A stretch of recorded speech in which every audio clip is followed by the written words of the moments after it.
రాష్ట్రంలో వరుసగా సంక్షేమ హాస్టల్స్ లో ఫుడ్ పాయిజన్ ఘటనలు జరగడంతో ప్రభుత్వం అలర్ట్ అయింది. సంక్షేమ వసతి గృహాల పరిస్థితులను చక్కదిద్దేలా చర్యలు చేపట్టింది.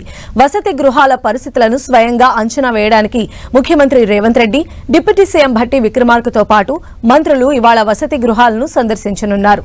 హాస్టల్స్ లో వసతులు, భోజన ఏర్పాట్లు, ఇతర సౌకర్యాలను పరిశీలించనున్నారు. అక్కడే విద్యార్థులతో కలిసి భోజనం చేసి పరిస్థితులను అంచనా వేయనున్నారు. రంగారెడ్డి, వికారాబాద్, హైదరాబాద్ జిల్లాల్లో ఇవాళ ముఖ్యమంత్రి రేవంత్ రెడ్డి పర్యటన చేయనున్నారు. 3 జిల్లాల్లో ఒక్కో వసతి గృహంలో ఆకస్మిక తనిఖీ చేయనున్నారు. ఉప ముఖ్యమంత్రి భట్టి విక్రమార్క ఖమ్మం జిల్లా మదిర, బోనకల్లోని జ్యోతిరావు పూలే గురుకుల వసతి గృహాలను తనిఖీ చేయనున్నారు. ఇక మంత్రులు దామోదర రాజు నరసింహ భూపాలపల్లి జిల్లాలోని మైలారం, ఘన్పూర్లలో పర్యటిస్తారు.